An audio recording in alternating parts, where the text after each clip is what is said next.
সুপ্রিয় শিক্ষার্থীরা, আশা করি তোমরা ভালো আছো। আমি অমিত সাহা, প্রভাষক, গণিত বিভাগ, মাইলস্টোন কলেজ। আজ আমরা যে বিষয়টি নিয়ে আলোচনা করব সেটি হচ্ছে তোমাদের স্থিতিবিদ্যার অধ্যায় বা অনুশীলনী 8.2। এখানে আমরা যে বিষয়টি নিয়ে আলোচনা করব সেটি হচ্ছে লামির উপপাদ্য। ইতোমধ্যে তোমরা জেনে গিয়েছো এই স্থিতিবিদ্যা এই অধ্যায় বা বিষয়টি যদি তোমরা খুব ভালোভাবে বুঝতে চাও বা অঙ্কগুলো খুব কারেক্টলি জানতে চাও, তাহলে তোমাদেরকে অবশ্যই থিওরাম সম্পর্কে অনেক গভীর জ্ঞান থাকা প্রয়োজন। সেই লক্ষ্যেই আজকে আমরা লামির থিওরামটি এই ভিডিও লেকচারে ধারণ করেছি। আশা করি তোমরা লেকচারটি মনোযোগ সহকারে দেখবে এবং যা দেখবে সেগুলা খুব সুন্দরভাবে খাতায় লিখে নেবে। চলো দেখে নেওয়া যাক আজকের লেকচারটি। সুপ্রিয় শিক্ষার্থীরা, আজকে আমরা যে বিষয়টি নিয়ে আলোচনা করতে যাচ্ছি সেটি হচ্ছে লামির সূত্র। কিন্তু লামির সূত্রটি বুঝতে গেলে আমাদের প্রথমে যে বিষয়টি নিয়ে অবগত থাকতে হবে সেটি হচ্ছে সাম্যাবস্থায় ত্রিভুজ সূত্রটি। আচ্ছা, সাম্যাবস্থায় ত্রিভুজের সূত্রটি বিষয়টি বলতে কি বোঝায়? এটা যদি তিনটা বল মনে করো, তোমার পি বল, কিউ বল অ্যান্ড আর বল, মনে করো এটা পি বল, এটা কিউ বল এবং এটা আর বল। এই তিনটা বলই একটা নির্দিষ্ট পয়েন্টে যদি ক্রিয়ারত থাকে, দ্যাট মিনস তারা যদি সমবিন্দু হয়, অর্থাৎ সমবিন্দু বল হয়, তাহলে এবং এই তিনটি বল যদি সাম্যাবস্থায় অবস্থান করে, তাহলে ট্রায়াঙ্গেলস রুলস বা ত্রিভুজ সূত্র এই ক্ষেত্রে আমরা বলতে পারবো P plus Q plus R equal to 0। আমরা যে বিষয়টি নিয়ে বর্তমানে কথা বলছি সেটা হচ্ছে কি, ত্রিভুজ সূত্র যদি বলগুলা কি থাকে, সাম্যাবস্থায় থাকে, অর্থাৎ সাম্যাবস্থায়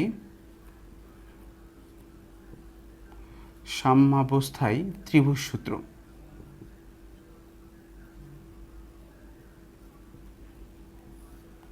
সাম্যাবস্থায় ত্রিভুজ সূত্র। আচ্ছা, তাহলে এই ত্রিভুজ সূত্রটি আসলে কি? ত্রিভুজ সূত্র মানে আমাদের যে তিনটি বল যে বা বলের সমষ্টি যে শূন্য হয়েছে, এটা এই জায়গা থেকে আমরা একটা ত্রিভুজের মাধ্যমে ব্যাখ্যা করতে পারি। কিভাবে? মনে করো আমাদের এই পি যে বলটি, এটা আসলে ক্রিয়া করছে এই বরাবর, তার মানে আমরা এখানে পি বলটি আঁকলাম যেটা কিনা এই বরাবর কাজ করছে। কিউ বলটি কাজ করছে এই বরাবর, তার মানে এখান থেকে আমরা বলতে পারি কিউ বরাবর কাজ করছে এই বলটি, এবং আর বরাবর কাজ করছে বলটি এই বরাবর, তার মানে এটা হচ্ছে আমাদের আর বল। ওকে, তাহলে পি কিউ আর তিনটি বল তিন বরাবর কাজ করছে। আচ্ছা, এখান থেকে আমরা আসলে কি বলতে পারি? দেখো, এখানে আমাদের যে তিনটি বল তিন বরাবর কাজ করছে, এটা একটা ট্রায়াঙ্গেল বা ত্রিভুজের মতো আমরা করে ফেললাম। এতে করে আমরা যদি তিনটা ভার্টিস দিয়ে দিতে পারি, বা এই যে শীর্ষবিন্দুগুলো আছে, তিনটি শীর্ষবিন্দুর নামকরণ করে ফেলতে পারি এ বি সি, তাহলে আমরা ভেক্টরের সূত্র অনুসারে কি লিখতে পারি? আমরা ভেক্টরের সূত্র অনুসারে জানি যে এদের যে কোনো দুইটি ফ্লো, মানে ধরো এটা এদিকে যাচ্ছে, এটা এদিকে আসছে, এইটা যদি আটকে দিত তাহলে এইটা ইকুয়ালস টু বাকি দুইটার যোগফলের সমান। এটা কিন্তু আমরা শিখে আসছি।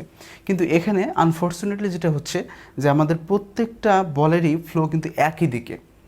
তো এই কারণে আমরা কিছুক্ষণের জন্য মনে করে নিচ্ছি আসলে আমাদের আরটা এই বরাবর কাজ করছে, এটা আমাদের আর বল। এটা আমরা কিছুক্ষণের জন্য মনে করে নিচ্ছি। যদি তাই হয় তাহলে এই এবিসি ত্রিভুজ থেকে আমরা আসলে কি বলতে পারি? এবিসি ত্রিভুজ থেকে আমরা বলতে পারি এ বি সি এ আসলে এই বরাবর যাচ্ছে, এ বি এই বরাবর আসছে, বাট এখানে এসে দেখো সি বিটা এই বরাবর যাচ্ছে, তার মানে এটা আটকে দিচ্ছে। তাহলে এখান থেকে আমরা লিখতে পারি সি এ,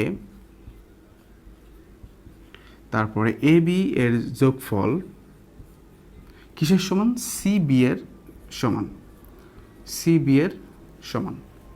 ওকে, আমাদের এখানে কিন্তু এটা আর না, এটা যা আর আমাদের এটাই, কিন্তু আমরা জাস্ট ধরে নিচ্ছি এই ডিরেকশনটা এদিকে না হয় এদিকে, তার মানে আর এটাই, আর হচ্ছে আমাদের বিসি আর, কিন্তু এদিকে আমরা ডিরেকশনটা ধরে নিয়েছি। আচ্ছা, এখন দেখো আমরা এই জায়গা থেকে কি লিখতে পারি? এই জায়গা থেকে লেখা যেতে পারে C A plus A B minus C B equal to 0। আচ্ছা, ভেক্টরের একটা আমাদের যে সূত্রটা আছে সেটা থেকে কি বলে? CB should be minus BC, এটা এরকম কিছু লেখা যেতে পারে। অর্থাৎ C A plus A B, এখানে যে সিবিটা আছে এটাকে আমরা লিখতে পারি মাইনাস বিসি। এতে করে দেখো C A plus A B plus BC equal to 0। তাহলে আমরা ফাইনালি কি পাচ্ছি? আমরা এখান থেকে দেখতে পাচ্ছি সি এ এই বরাবর পি বল কাজ করেছিল, তার মানে এটা আমাদের পি বলের কাজ করেছে। তারপরে এখানে দেখা আছে এ বি বরাবর কাজ করেছিল কিউ বল, এবং দেখো বিসি বরাবরই কিন্তু আমাদের মূলত আর বলটি কাজ করেছিল। এভাবে করে আমরা আমাদের এই সাম্যাবস্থায় ত্রিভুজের সূত্রটি বুঝতে পারি। তাহলে দেখো সাম্যাবস্থা হচ্ছে এমন একটা জিনিস, এবং সেই সাম্যাবস্থাকে ব্যবহার করে ত্রিভুজের সূত্রটা যে কথাটি বলতে চেয়েছে সেটি হচ্ছে যে তিনটি বলের সমষ্টি এর কত হবে? 0 হবে। এই বিষয়টি নিয়ে আমাদের এই লামির সূত্রতে কাজে লাগাতে হবে। ওকে, এখন লামির সূত্রটা কি বলছে? লামির সূত্রে বলছে যদি তিনটি বল সাম্যাবস্থায় থাকে, এর অর্থ যদি এরকম ঘটনা ঘটে তাহলে আমাদেরকে প্রমাণ করতে হবে কি? প্রমাণ করতে হবে এই বল ভাগ সাইনের যে অপোজিট কোণটা আছে। যদি আমরা কিছুক্ষণের জন্য মনে করে নিই, আমাদের এই কোণটা হচ্ছে আলফা, এই কোণটা হচ্ছে আমাদের বেটা, আর এই কোণটা হচ্ছে আমাদের গামা। এটা যদি আমরা কিছুক্ষণের জন্য মনে করে নিই, তাহলে এই অবস্থা থেকে আমাদের প্রমাণ করতে হবে কিসের ক্ষেত্রে আমরা কিন্তু আর সাম্যাবস্থা ত্রিভুজের সূত্রে নাই, আমরা বুঝে ফেলেছি। এখন আমরা লামির সূত্রটা প্রমাণে যাচ্ছি। লামির সূত্রে বলছে যদি সাম্যাবস্থায় থাকে তাহলে আমাদের প্রমাণ করে দেখাতে হবে পি বাই সাইন বাকি যে দুইটি কোণ আছে বা যে দুইটি বল আছে তাদের মধ্যবর্তী কোণ, তার মানে সাইন আলফা কিউ বাই কিউয়ের যে বাকি দুইটি কোণ বল আছে তার মধ্যবর্তী কোণ অর্থাৎ সাইন বেটা ইকুয়াল টু আর বাই, দেখো এই যে অপোজিট সাইডে বিপরীত দিকে যে কোণটি উৎপন্ন হয়েছে যে দুইটা বলের মধ্যে সেটা, অর্থাৎ P by sine alpha Q by sine beta and R by sine gamma. তার মানে যদি এমন ঘটনা ঘটে তাহলে আমাদের এটাকে প্রুফ করে দেখাতে হবে। এটাই হচ্ছে আমাদের লামির সূত্র। তাহলে আমরা লামির সূত্রটি একটু বিস্তারিত দেখে আসি। তো এখানে আমরা লামির সূত্রটি বর্ণনা করেছি। এখানে আমাদের বলা আছে যে যদি কোনো সমতলের উপর একই বিন্দুতে, তাহলে প্রথমেই বলেছে একটা সমতল থাকতে হবে, একটা নির্দিষ্ট প্লেন থাকতে হবে, তার একই বিন্দুতে একই সময়ে তিনটি ভিন্ন ভিন্ন রেখা বরাবর ক্রিয়ারত বল সাম্যাবস্থার সৃষ্টি করলে তবে এদের প্রত্যেকটি বলের মান দুটি বলের মানে অপর দুটি বলের ক্রিয়ারেখার অন্তর্গত সাইনের সমানুপাতিক। কথাটি খুবই গুরুত্বপূর্ণ। তিনটি কথা এখানে খুবই গুরুত্বপূর্ণ। প্রথমত আমাদের একটা নির্দিষ্ট বিন্দুতে একই সময়ে তিনটি বল ক্রিয়া করতে হবে এবং তারা কি করবে? একটা ভারসাম্যের সৃষ্টি করবে, করার ফলে বা সাম্যাবস্থা সৃষ্টি করবে, করার ফলে যে ঘটনাটা ঘটবে সেটা হচ্ছে ওই একটা বল বা দুইটা বল বা তিনটা বল, প্রত্যেকটি বল তার অপর যে দুইটি বল থাকলো সেই দুইটি বলের মধ্যবর্তী যে কোণটা সেই কোণের সাইনের অনুপাতের সমান হবে। কথাটি আসলে কি?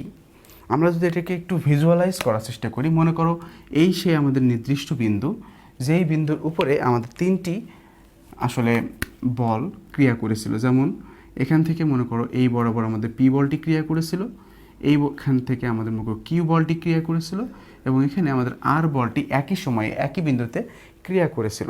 করার পরে যদি আমরা বলতে পারি যে এইখান থেকে যে বলটি তার অপোজিটে যেটা হয়েছে এটা আলফা কোণ উৎপন্ন করেছে, এটা বেটা কোণ উৎপন্ন করেছে, এইটা গামা কোণ উৎপন্ন করেছে, তাহলে আমাদের এখানে যেহেতু বলেছে সাম্যাবস্থার সৃষ্টি করে, তার মানে এখানে আমাদের গিভেন পার্টটা বা এখানে দেওয়া আছে মূলত পি প্লাস কিউ প্লাস আর, এটা 0, এটার সমষ্টি 0 হলে আমাদের প্রমাণ করে দেখাতে হবে এদের প্রত্যেকটি বলের মান, তার মানে পি ভেক্টরের মানটা কি? পি এটা কি হবে? অপর দুটি বলের ক্রিয়ারেখার অন্তর্গত, অপর দুটি বলের ক্রিয়ারেখার অন্তর্গত যে কোণ, অর্থাৎ এই বলের মানটা হবে অপর দুটি বলের ক্রিয়ারেখার অন্তর্গত কোণ হলো সাইন আলফা, তাহলে এটা হবে সাইনের আলফার সমানুপাতিক। তার মানে এটা হবে সাইন আলফা, তার মানে কিউ এর অপোজিট হচ্ছে সাইন বেটা, আর এর অপোজিট হচ্ছে সাইন গামা। তো আমাদের মনে অনেকেরই কোশ্চেন বা প্রশ্ন হয়ে থাকে যে স্যার আমাদের তো এখানে বলা হয়েছে পিটা কি সাইন আলফার সমানুপাতিক, তার মানে বিষয়টা অনেকটা এরকম কিছু বলতে চেয়েছে যে পি হবে আসলে সাইন আলফার সমানুপাতিক, কিউ হবে সাইন বেটার সমানুপাতিক, অ্যান্ড আর হবে সাইন গামার সমানুপাতিক।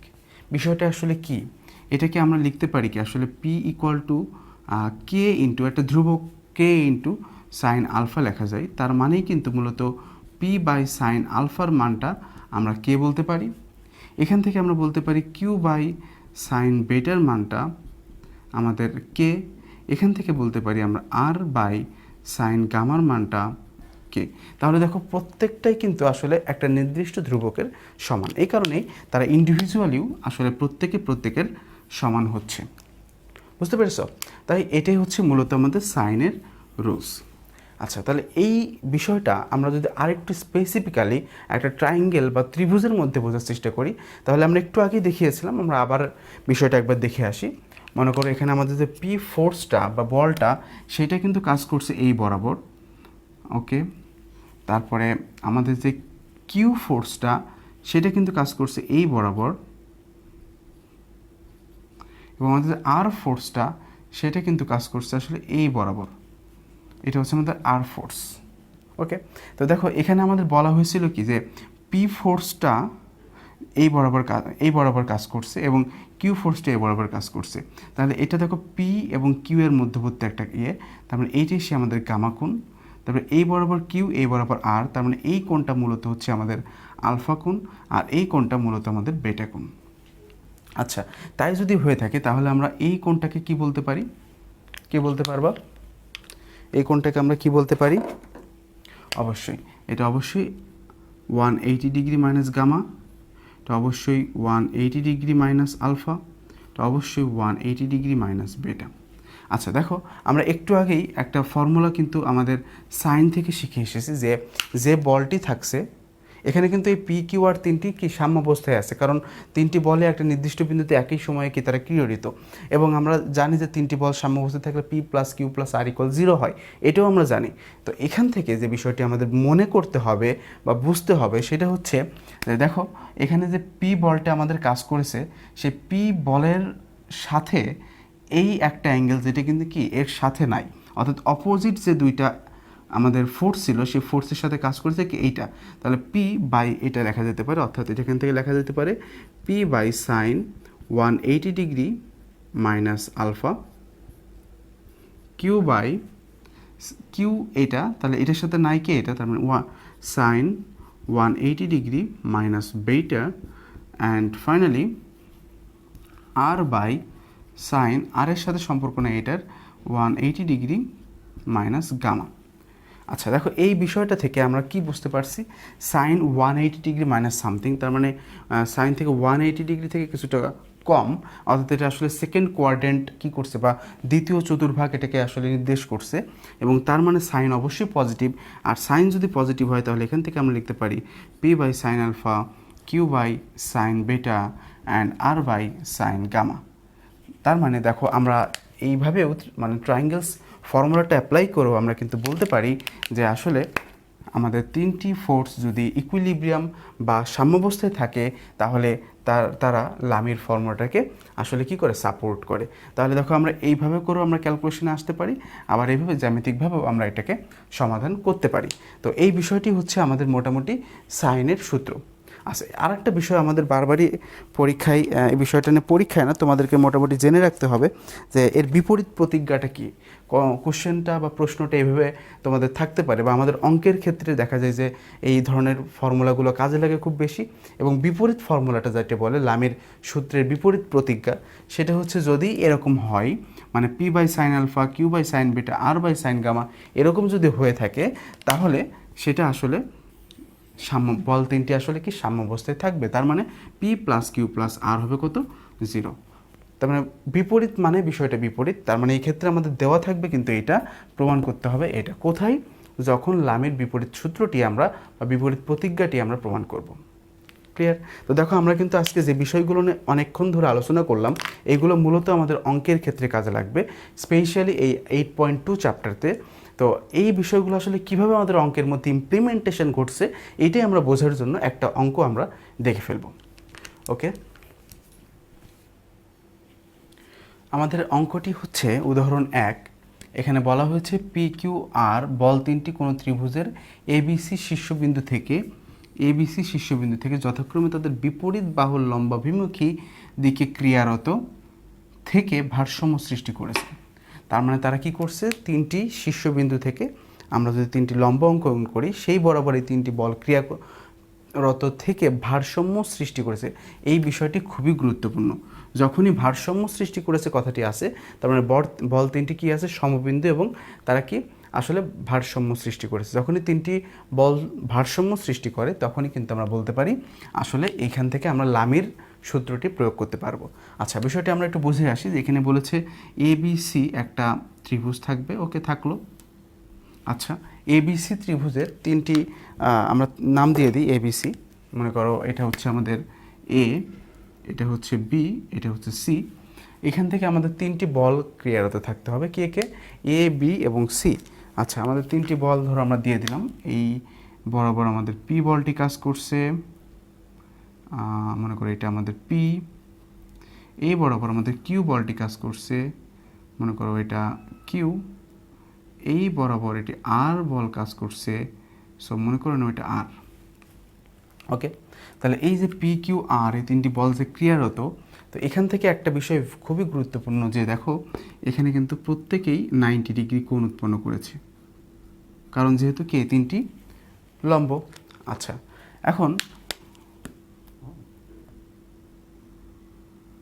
ওকে, তো এখন আমরা এখান থেকে এই কথাগুলো লিখে নেব। কি লিখব, যে চিত্রে এবিসি ত্রিভুজের এ থেকে বা শীর্ষবিন্দু এ বি সি থেকে যথাক্রমে কি কি হতে পারে, এ ডি, বিই এবং সিএফ তিনটি লম্ব অঙ্কন করা হয়েছে এবং তারা পরস্পর মনে করে নিলাম ও বিন্দুতে মিলিত হয়েছে। তারা পরস্পর ও বিন্দুতে মিলিত হয়েছে। তাই যদি হয়ে থাকে এবং এই তিনটি বল যদি সাম্যাবস্থায় অবস্থান করে, তাহলে আমরা এখান থেকে লিখতে পারি সাইনের সূত্র থেকে আমরা কি লিখতে পারি, সাইনের সূত্র থেকে আমরা লিখতে পারি, বা লামের উপপাদ্য থেকে আমরা লিখতে পারি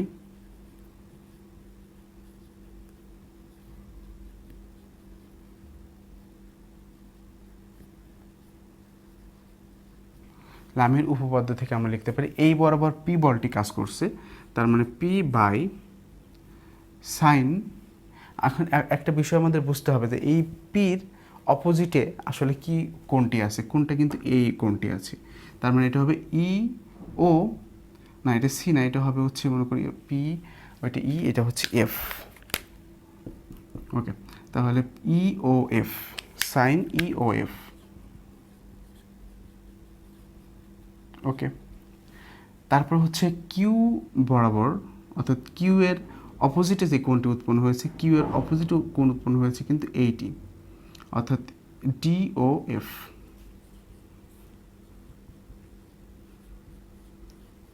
এখানে কিন্তু আমাদের ত্রিভুজ সূত্রটি খুব ভালোভাবে বোঝা যাচ্ছে।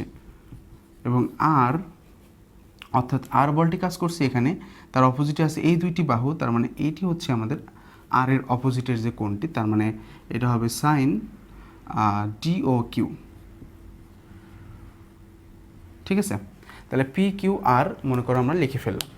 আচ্ছা, এইখান থেকে একটা খুবই গুরুত্বপূর্ণ বিষয় আমাদেরকে অ্যাজাম্পশন করে নিতে হবে, সেটা হচ্ছে আমাদের এই তিনটি কোণের মান কত, সেটা আমরা একটু বের করতে চাচ্ছি। দেখো, এইটা বের করার জন্য আমরা যে কাজটি এখানে করব সেটা হলো এই ডি ই ও এফ এ চতুর্ভুজ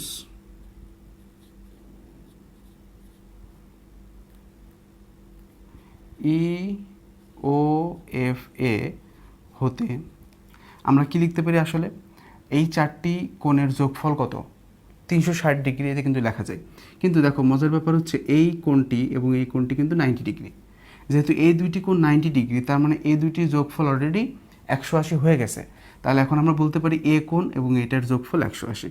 তার মানে কোণ এ এবং কোণ ই ও এফ মিলে হচ্ছে 180 ডিগ্রি। কেন, একটা সাইড নোট দিয়ে দিতে পারি যে এটা 90 ডিগ্রি, এটা 90 ডিগ্রি, এভাবেও বলা যায়। আবার এভাবেও বলা যায় যে বিইটা আসলে পারপেন্ডিকুলার অন এসি আর সিএফ কিসের উপরে লম্ব? এবি। ওকে, এই জায়গা থেকে আমরা এই বিষয়টি থেকে আমরা এখান থেকে বলে নিতে পারি আসলে আমাদের ইওএফ যেটা আমাদের রিকোয়ার্ড দরকার ছিল আর কি, ইওএফটা কত আসছে? 180 ডিগ্রি থেকে এ মাইনাস হচ্ছে। অনুরূপভাবে আমরা কি বলতে পারি? একটু আমরা দেখে আসি, এই কোণটি কত? 180 মাইনাস এ। আচ্ছা, তাহলে এই কোণটা কত হবে? 180 মাইনাস বি। তার মানে এটাকে লেখা যেতে পারে ডিওএফটা হবে হচ্ছে 180 ডিগ্রি মাইনাস বি কোণ, এবং কোণ এই ই ও ডি যেটা বা ডিওই যেটা সেটা হবে 180 মাইনাস সি।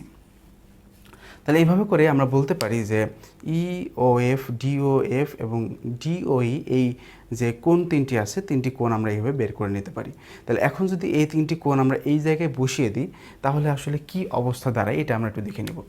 এটা লেখা যেতে পারে, এই তিনটিকে যদি এখানে বসাই দিই এটাকে লেখা যাবে, আচ্ছা আমরা একটু এটুকু ইরেজ করে লিখি তাহলে আমার মনে হয় ভালো হবে। আচ্ছা, কি পাচ্ছি তার মানে আমরা এখান থেকে পি বাই সাইন এই ইওএফ এর জায়গায় লিখবো হচ্ছে 180 মাইনাস এ। আচ্ছা, দেখো এখানে ডিওএফ, এই ডিওএফ এর কত আসছে? 180 মাইনাস বি, তাহলে এটা আসবে সাইন 180 মাইনাস বি। আর আর এর যে মানটি সেটি আসবে হচ্ছে সাইন 180 মাইনাস সি। আচ্ছা, এই জায়গা থেকে এখন আমরা এতটুকু পার্ট ইরেজ করে ফাইনালি আমরা আমাদের আনসারটা পেয়ে যাব। আচ্ছা, কি পাচ্ছি তার মানে আমরা এখান থেকে আমরা পেয়েছি আমাদের ফাইনাল আনসারটা পি বাই সাইন এ। এটা আমরা অলরেডি বুঝে ফেলেছি কেন এটা হয়, Q by sine B R by sine C. এটাকে আমরা এখন আসলে কম্পেয়ার করব, এটাকে আমরা 1 নম্বর ইকুয়েশন দিয়ে দিলাম, এটাকে আমরা তুলনা করব সাইনের একটা সূত্র আছে। আমরা কি জানি সাইনের সূত্রটি কি? আমরা জানি, আচ্ছা আমরা জানি না, লিখে রাখি সাইনের সূত্র থেকে পাই, সাইনের সূত্র হতে কি পাই? A by sine A equal to B by sine B C by sine C. তো এটাকে আমরা 1 নম্বর দিলাম, এটাকে আমরা 2 নম্বর দিলাম। তো দেখো এইখানে 1 আর যে 2 আছে, এই দুইটাকে যদি আমরা কম্পেয়ার করি বা তুলনা করি তাহলে লেখা যায় আমাদের এটার মতোই, মানে P by A Q by B R by C. আচ্ছা, এটা আমরা এখন লিখে ফেলবো। আচ্ছা, এখান থেকে তাহলে লিখে ফেলি আমরা, সুতরাং 1 ও 2 তুলনা করে আমরা লিখতে পারি P by A Q by B R by C, এবং এইটার মানেই হচ্ছে P is to Q is to R is equals to A is to B is to C, এবং এটা হচ্ছে আমাদের রিকোয়ার্ড রুট। কারণ এটা আমাদের দেখো প্রমাণ করতে বলেছিল P is to Q is to R equals to A is to B is to C, এবং এভাবে আমরা আমাদের প্রমাণটি করে ফেলতে পারি। সুতরাং শিক্ষার্থীরা, আমরা আজকে যে বিষয়টি নিয়ে আলোচনা করেছিলাম সেটি ছিল লামির উপপাদ্য। আমরা সেটা শিখেছি, আমরা ত্রিভুজের বলের যে সাম্যাবস্থার সূত্র সেটি শিখেছি, এবং এর প্রয়োগটা, ইমপ্লিমেন্টেশনটাও আমরা একটা অঙ্কের মাধ্যমে শিখে নিলাম। আশা করছি এই লেকচারটি তোমাদের অনেক অনেক উপকার হয়েছে, বাট তোমাদেরকে অবশ্যই বাসায় এগুলো প্র্যাকটিস করতে হবে। যে যত বেশি প্র্যাকটিস করবা তার বিষয়টি তত ক্লিয়ার হবে। স্থিতিবিদ্যার বিষয়টি যে যত বেশি প্র্যাকটিস করবে তার আসলে এই বিষয়টা ক্লিয়ার হলে ম্যাথগুলো করাটা অনেক সহজ হয়ে থাকে। ধন্যবাদ, আজকে এই পর্যন্তই, সবাই ভালো থাকো।